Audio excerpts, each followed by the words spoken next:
Eu quero que vocês abram um texto lá em Tiago, capítulo 5. A partir do versículo 13.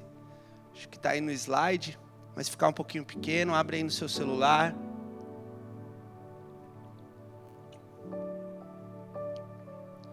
Tiago no capítulo 5, a partir do versículo 13, a palavra do Senhor, ela diz assim: há alguém sofrendo entre vocês, que ele ore. Há alguém que se sente feliz, que ele cante louvores. Há alguém doente entre vocês, que ele mande chamar os presbíteros da igreja, e que esses orem por ele, ungindo com óleo em nome do Senhor. A oração feita com fé curará o doente, e o Senhor o levantará. Além disso, se houver cometido pecados, ele será perdoado. Portanto, confessem os seus pecados uns aos outros, e orem uns pelos outros, para serem curados. A oração de um justo é poderosa e eficaz. Elias era humano como nós, ele orou fervorosamente, e essa palavra tem queimado no meu coração. Sobre sermos cristãos que oram fervorosamente, sermos uma igreja que ora fervorosamente. Elias era humano como nós, ele orou fervorosamente para que não chovesse, e não choveu sobre a terra durante 3 anos e meio. Depois orou novamente, os céus enviaram chuva, e a terra produziu seus frutos. Meus irmãos, se algum de vocês se desviar da verdade, e alguém o trouxer de volta, lembrem-se disso: quem traz de volta um pecador do seu caminho errado, salvará da morte a vida dessa pessoa e fará que muitíssimos pecados sejam perdoados. Feche os seus olhos, vamos orar ao Senhor. Pai, Deus de amor, Deus que é santo e soberano, mesmo diante da tua grandeza, diante da tua soberania, o Senhor escolheu habitar em nós. O Senhor escolheu enviar o teu Filho Jesus para que nós hoje pudéssemos acessar o Santo do Santo, para que hoje nós pudéssemos ter a salvação que Ele deixou a nós. Nós pedimos para que o teu Espírito Santo, que habita em nós, revele essa palavra aos nossos corações. Que nós possamos fazer dela uma verdade nas nossas vidas, que nós possamos fazer dela, ó Pai, tudo aquilo que norteia os nossos dias, as nossas escolhas e as nossas decisões. Pai, use-me como um instrumento em Tuas mãos, ó Pai. Quebre todo o intelecto, toda a vontade de falar aquilo que está na minha mente, mas que eu possa estar sensível à voz do Teu Espírito Santo, para falar o que o Senhor quer para a Tua igreja. E nós oramos a Ti, Pai, que nós possamos cada vez mais revelar o Teu Filho Jesus, através de viver a Tua palavra. É o que oramos a Ti, em nome de Jesus. Amém. Então, como eu estava falando, o ano passado, praticamente, pelo menos desde a metade do ano passado, Deus vem me cobrando muito sobre oração. E eu comecei a me lembrar, na época de pequeno, que ia para a igreja. Eu vou para a igreja desde que eu me entendo por gente, porque minha mãe se converteu muito antes de eu nascer. E eu lembro que na minha época de infância, eu não sei quem viveu isso na igreja também, quando mais novo, né, nas antigas aí, tinha programação todos os dias na semana, na igreja. Eu lembro que na igreja que eu ia na segunda-feira era a vigília na casa do irmão Rubens. Na terça, culto de oração e doutrina. Na quarta, a tarde da bênção. Na quinta, culto de cura e libertação. E era lotado de programação, e essas programações, elas sempre estavam relacionadas à oração. Independentemente do que fosse o tipo de programação, estava relacionada à oração. E eu lembro também que quem mais engajava com essas programações eram as irmãs do círculo de oração. As irmãs do grupo de intercessão. Elas que dominavam. Elas estavam na vigília, elas estavam no culto de doutrina, elas que faziam a tarde da bênção, no culto de cura e libertação, elas que oravam pelos enfermos. E com o passar do tempo, além da gente perder a noção da importância da oração, nós também começamos a delegar a responsabilidade da oração. Nós começamos a delegar a responsabilidade aos pastores, ao ministério de intercessão, ou às irmãs do grupo do círculo de oração, da intercessão, as famosas irmãs do coque. E amém por isso, não tem problema. Tiago nos ensina a chamar os presbíteros da igreja, a orar como igreja, a confessar os pecados uns para os outros e orar junto. Mas a primeira responsabilidade da oração pelas nossas vidas é nossa. No versículo 13 que a gente começou a ler, a primeira orientação de Tiago ali, ele fala assim: se alguém que não se sente bem, que está mal, que ele ore, individual. E com o passar do tempo, eu tenho visto muitas pessoas com vergonha de orar. Pessoas que às vezes declaram que não sabem orar, ou pessoas que não falam nada, mas quando você coloca a pessoa diante de uma oportunidade para orar, essa pessoa trava. E ela tem medo de errar na oração, de orar alguma coisa errada, falar alguma coisa que está errado ali. Mas eu quero, e vai ser o que nós vamos usar como base da mensagem dessa noite, é que onde não há oração, não há manifestação do poder de Deus. Nós precisamos resgatar a importância da oração nas nossas vidas, na vida da igreja. Onde não há oração, não há manifestação do poder de Deus. Mas eu quero ajudar você que diz que não sabe orar. Eu quero tentar trazer uma luz. Eu quero tentar, de alguma forma, trazer uma clareza para que a partir dessa semana, a partir de hoje, você se torne uma pessoa de oração. E a partir de hoje, você nunca mais rejeite um convite para orar. E eu quero usar a oração mais famosa que temos na Bíblia, que é a oração que Jesus nos ensina, que é a oração do Pai Nosso. Eu não sei se vai abrir aqui, se vai conseguir abrir, mas abre aí no seu celular, Mateus 6, a partir do versículo 9.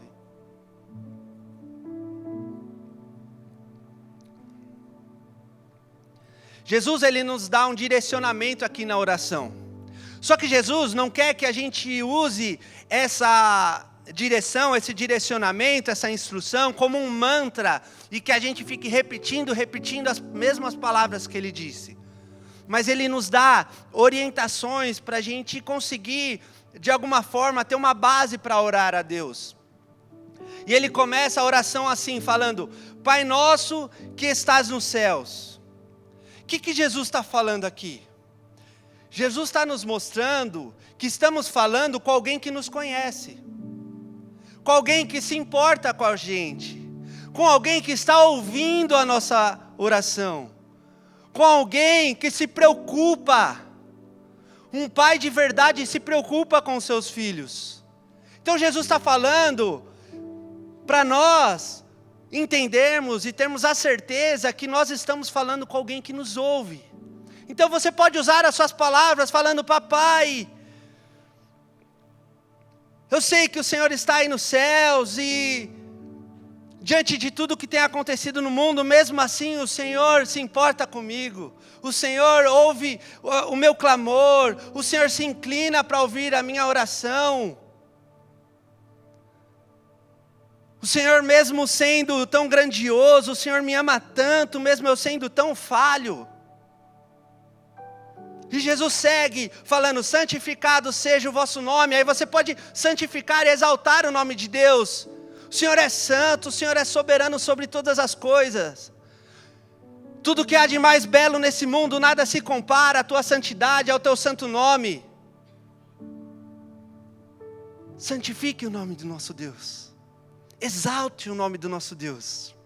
Depois ele fala sobre obediência, ele fala: venha o teu reino, seja feita a tua vontade, assim na terra como no céu. Então você pode falar: Senhor, que como os anjos te obedecem aí no céu, eu possa obedecer o Senhor aqui na terra. Que os desejos do meu coração sejam os desejos do seu coração. Que tudo que eu pensar, tudo que eu desejar fazer ou escolher, que seja baseado naquilo que o Senhor tem para mim. Que o meu coração caminhe em conformidade com o seu coração. Olha que bonito. Não parece, né? Nossa, que oração grandiosa. Jesus nos ensinando. E aí ele fala sobre provisão. Dá-nos hoje o nosso pão de cada dia. Peça ao Senhor sobre o sustento, sobre a provisão que você precisa para o dia que você vai viver. Ou que você está vivendo, ou que você viveu. Agradeça. Obrigado, Pai, porque não faltou o café da manhã, não faltou o almoço. Obrigado porque não faltou a roupa para eu ir trabalhar. Obrigado porque não faltou água no meu chuveiro para eu tomar banho, eletricidade. Obrigado, Senhor, por tudo que o Senhor tem provido na minha vida. E aí ele fala sobre perdão, perdoa as nossas dívidas, assim como perdoamos aos nossos devedores. Aqui não está falando só sobre finanças, está falando sobre nós sermos falhos, sobre nós ainda cometermos pecado, ainda errarmos. Então peça perdão ao Senhor. E aqui também fala sobre nós aprendermos a liberar perdão àqueles que nos atingem. Então você pode orar ao Senhor falando: Senhor, perdoe os meus pecados, perdoe as minhas falhas, os meus defeitos. Eu que sou tão pequeno, minha carne que sempre deseja fazer o mal que eu não quero. Me perdoe, Pai, mas também me ensina a perdoar aqueles que me atingem. Aqueles que atacam a minha vida, aqueles que me afrontam, aqueles que me chateiam. Me ensina a perdoar, Pai. Jesus está ensinando. Nós pedimos perdão e pedirmos para Deus nos ensinar a perdoar o nosso próximo.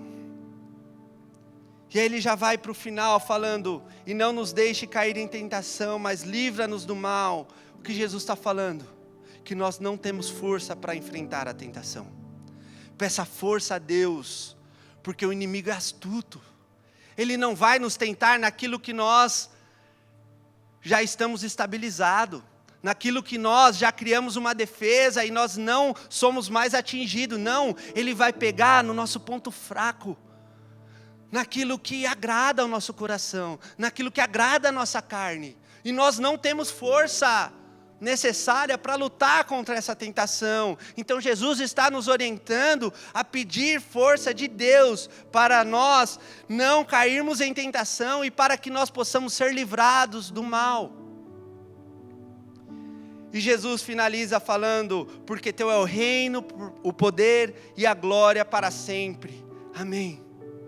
Voltou a oração para o Pai.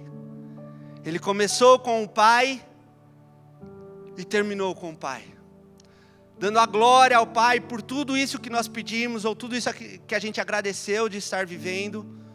A glória é toda do Pai. Então, a partir de hoje, você já tem um direcionamento para orar. Se alguém te convidar para fazer uma oração, use essa referência de Jesus.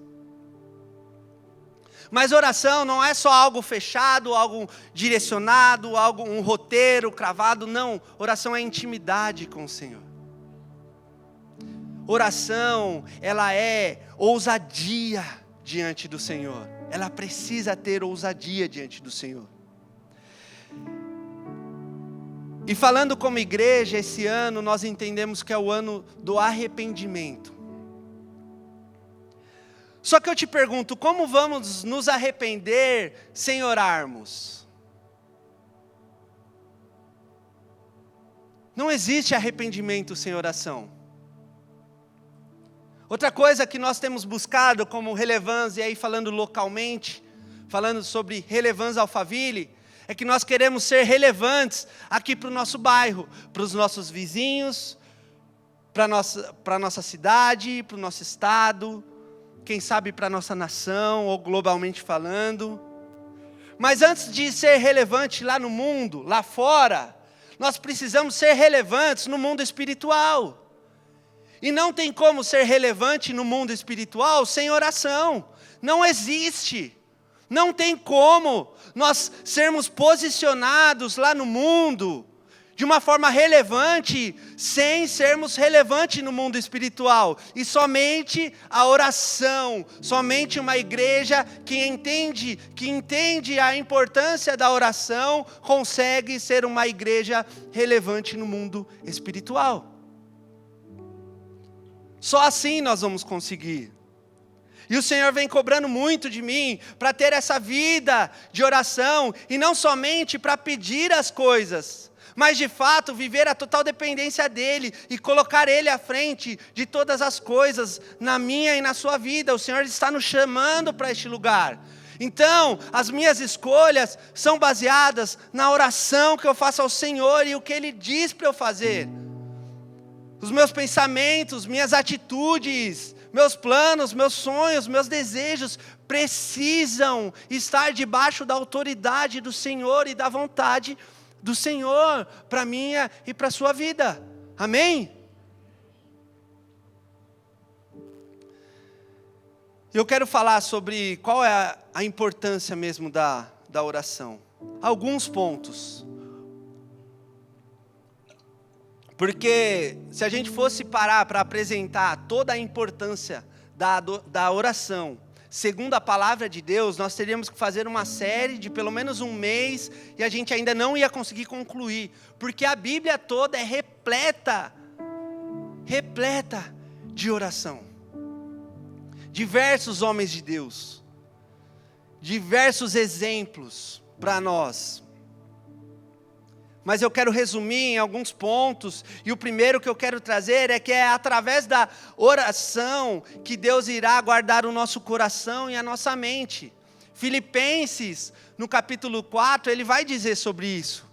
Não andeis ansiosos por coisa alguma, mas antes de tudo, entregue-se à adoração e à súplica e ação de graça. Entregue esses pedidos ao Senhor, e a paz de Deus, que excede todo entendimento, guardará o nosso coração e o nosso pensamento e a nossa mente.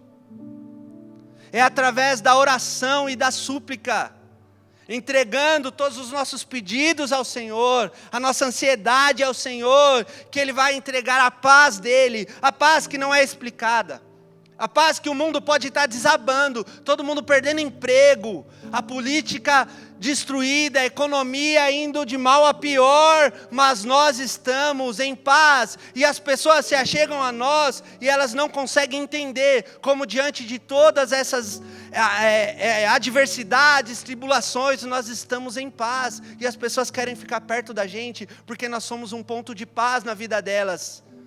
Essa é a paz do Senhor, que não é explicada, e ela vem através da oração.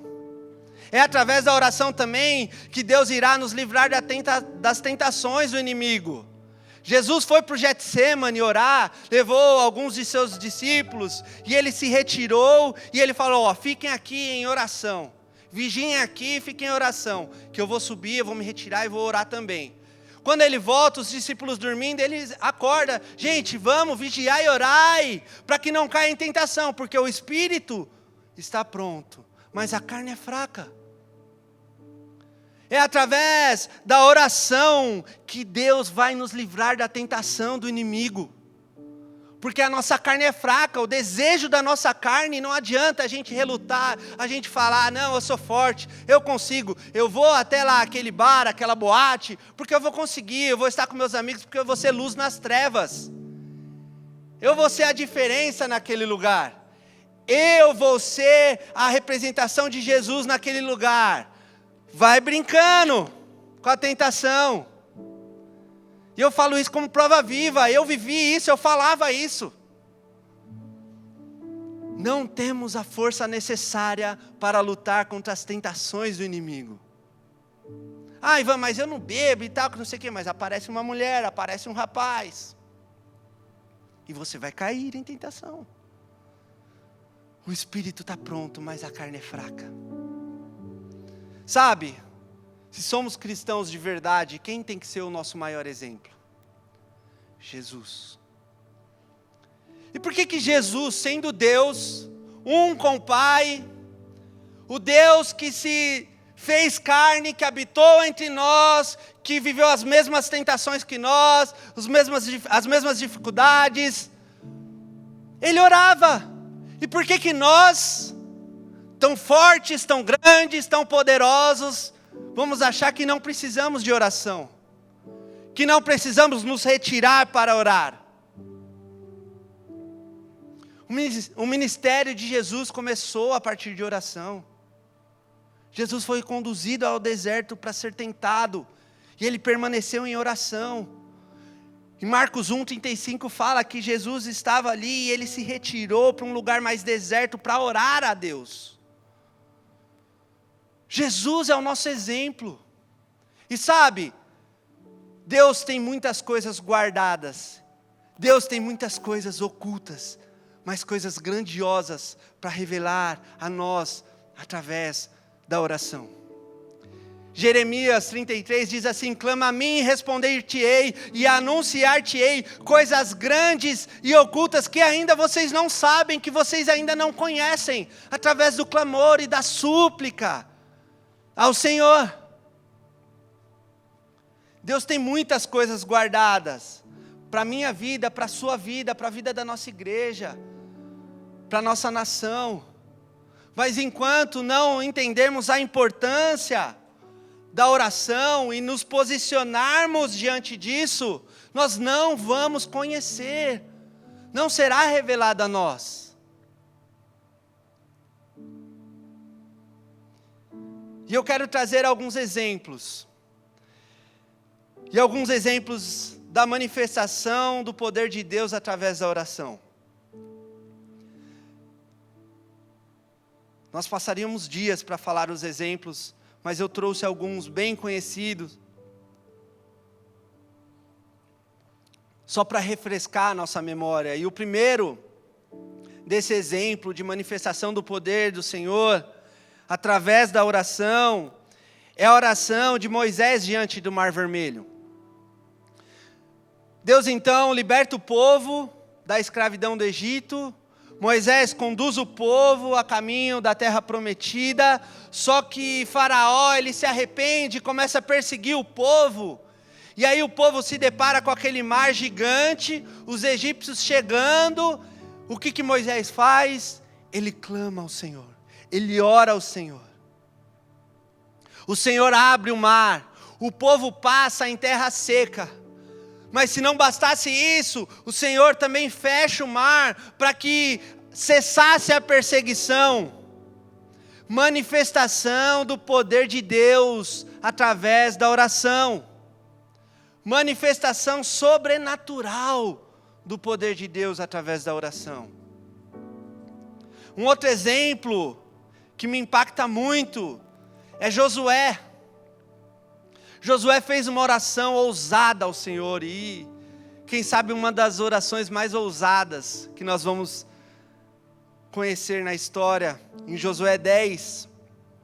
O povo então, em guerra contra os reis dos amorreus, no meio da batalha, o Senhor já tinha manifestado o seu poder sobrenatural sobre aquela guerra, aquela batalha, tinha mandado chuva de pedras, já tinha matado uma parte dos inimigos, só que o exército do Senhor precisava de mais tempo com a luz do dia, para que a batalha enfim fosse vencida. Então Josué ora ao Senhor, e olha essa oração que ousada, ele ora e pede para que o Senhor pare o sol, e o Senhor parou o sol, os dias se esticaram, se alongaram, o povo venceu a batalha. Manifestação sobrenatural do poder de Deus através da oração.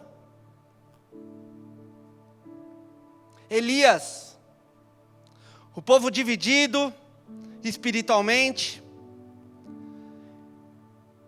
o povo adorando o Deus Baal, e aí Elias faz um desafio, ele propõe um desafio, ele chama os profetas de Baal e fala assim: vamos montar 2 altares, vocês montam um e eu vou montar o outro.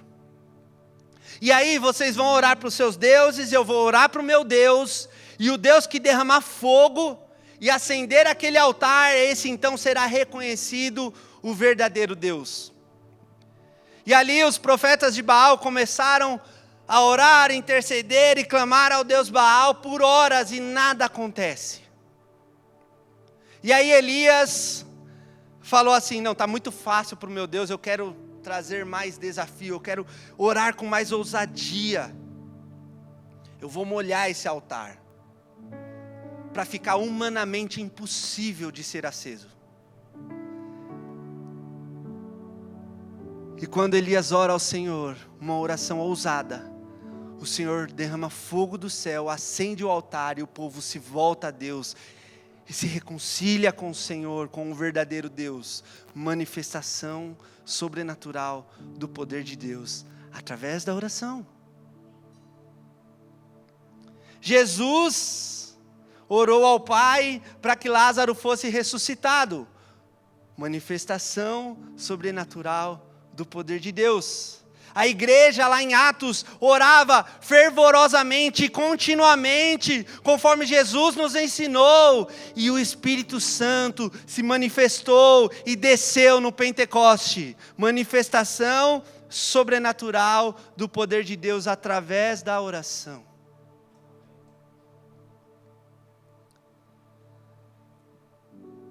Onde não há oração, não há manifestação do poder de Deus. Essa mensagem está queimando no meu coração. Nós precisamos nos voltar à oração ao Pai. Nós precisamos nos derramar na presença do Senhor. Mas vocês podem me perguntar: Ivan, mas como de fato ter essa vida de oração? E a primeira coisa que nós precisamos entender, para de fato termos uma vida de oração, é que a oração ela não é um ato isolado nas nossas vidas. A oração não é, eu oro só quando eu acordo, então só nesse momento que funciona. Não, eu oro só quando eu vou viajar, quando eu entro no carro, ou só quando eu estou com a comida na mesa, ou só quando eu venho para a igreja. Não, a oração ela não é um ato isolado, ela precisa estar em tudo, o tempo todo. Em tudo, o tempo todo. E como que é estar em tudo, o tempo todo, na oração? É orar, é o falar com Deus e o colocar em prática, o agir, ir para a ação. Isso é ter uma vida de oração. Falar com o Senhor e agir. Nós podemos olhar para todos esses exemplos. Moisés orou ao Senhor e caminhou. Josué orou e foi para a batalha. Elias preparou o altar e orou ao Senhor. Jesus orou e mandou retirar a pedra. Todas as manifestações de poder do Senhor, através da oração, houveram ação, atitude, atos, arregaçaram as mangas e colocaram no arado. Essa é a primeira coisa que nós precisamos entender para termos uma vida de oração. Uma outra coisa importante é entender que a oração, o início é Deus, é glorificar a Deus, é exaltar a Deus, e o final dela é declarar que o poder vem de Deus.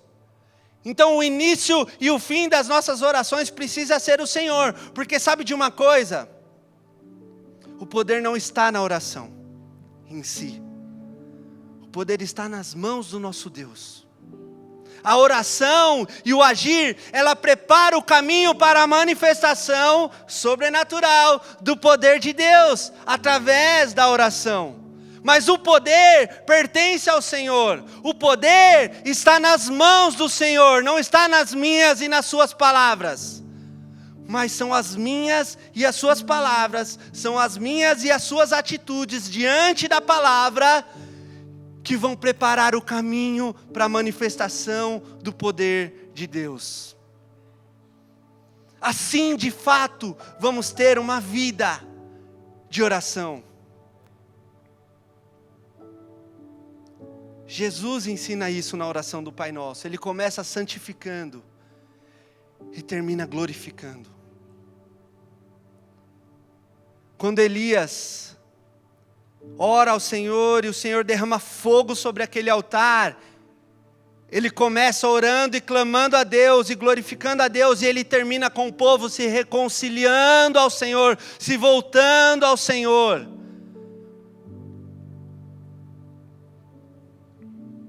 Nós temos tantos planos para as nossas vidas, para as nossas famílias, para a nossa igreja. Mas se nós não orarmos e nos colocarmos debaixo da vontade dEle, Ele não vai manifestar o seu poder e nós não vamos alcançar esses planos. Nós não vamos alcançar esses sonhos. Sabe por quê? Porque quando sonhamos e planejamos sem a oração, esses planos e sonhos nos afastam da vontade de Deus. Eu lembro de uma das últimas pregações que eu trouxe, uma das frases que o Senhor me deu é que Ele não tem compromisso com os planos que traçamos quando eles nos afastam da vontade dEle para as nossas vidas. Então por isso que os nossos planos, as nossas escolhas, os nossos sentimentos, as nossas atitudes precisam estar debaixo da vontade de Deus. E só vamos saber a vontade de Deus através da oração. É através da oração que o Senhor revela a palavra dEle aos nossos corações. Eu conheço pessoas, tenho pessoas na família que são teólogos, filósofos, que conhecem a Bíblia de cabo a rabo, mas que não oram, que não têm uma vida de oração, e não têm a palavra revelada ao seu coração, porque é através da oração que a palavra do Senhor se manifesta sobrenaturalmente, poderosamente nas nossas vidas. É através da oração. Estudar a palavra, meditar, jejuar, todas essas coisas são muito importantes, mas elas não preparam o caminho para a manifestação do poder sobrenatural do Senhor. É a oração que prepara o caminho para a manifestação sobrenatural do poder de Deus na minha e na sua vida. Você crê nisso? Você crê nisso? Então se coloque de pé.